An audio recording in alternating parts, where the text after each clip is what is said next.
નમસ્કાર, આપ જોઈ રહ્યા છો ગુજરાત ફર્સ્ટ. આપની સાથે હું છું નવીન દાફડા. સમાચારો પર નજર કરીએ તો રખડતા શ્વાનોને લઈ સુપ્રીમ કોર્ટનો મહત્વનો ચુકાદો આવ્યો.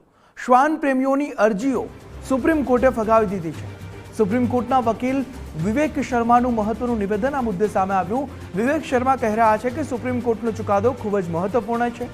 તમામ રાજ્યોને પશુ જન્મ નિયંત્રણ કેન્દ્રો સ્થાપવા નિર્દેશ કરાયા. કેટલાક જિલ્લાઓમાં શ્વાન કરડવાના હજારો કેસ છે. દરેકને સુરક્ષાયુક્ત જીવન જીવવાનો અધિકાર છે તેવું તેઓ દ્વારા કહેવામાં આવ્યું છે. सुप्रीम कोर्ट ने आज आवारा पशुओं को लेकर फैसला सुनाया. सर, क्या जो फैसला आया है, क्या इसमें सबसे ज्यादा अहम पॉइंट था?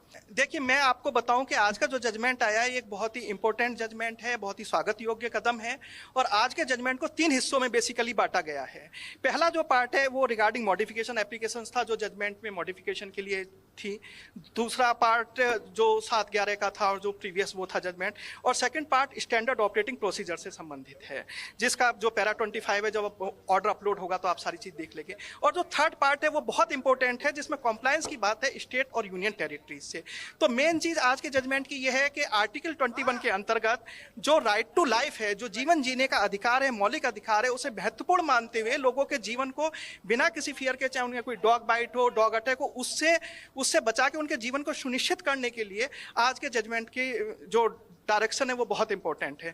तो एक तो ये है कि स्टेट गवर्नमेंट्स और यूटी जो हैं वो कॉम्प्लायंस करेंगी जो कोर्ट के ऑर्डर्स हैं उनका, और जो एबीसी प्रोग्राम है उसे इम्प्लीमेंट करेंगी एक ऑनेस्ट तरीके से. और इसमें आज एक बहुत इंपॉर्टेंट चीज निकल के आई है कि म्युनिसिपल अथॉरिटीज के ऑफिसर्स हैं, कई कर्मचारी हैं, चाहे राज्य सरकार के हों या कहीं के भी हों, किसी अथॉरिटी के हों, जो जब इन प्रोग्राम्स को इम्प्लीमेंट करते हैं, चाहे वो एबीसी प्रोग्राम हो, तो कई बार उन्हें दिक्कत आती है. उन पर कई बार फॉल्स एफआईआर या इस तरह की लोग समाज में कई बार दिक्कतें आती है, तो उसमें उन्हें क्या नाम ऑर्डिनरी वे में प्रोटेक्शन देने की बात भी की गई है. तो ये एक बहुत स्वागत योग्य कदम है.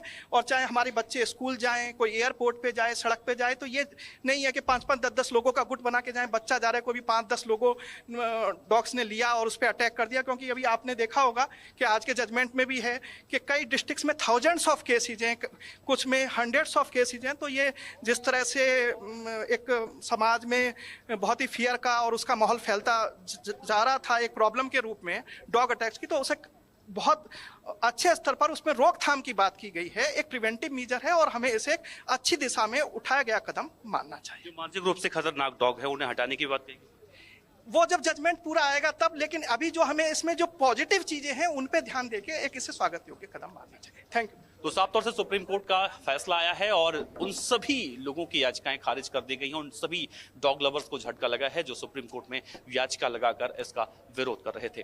कैमरा पर्सन गौरव के साथ देवनाथ पांडे, गुजरात फर्स्ट.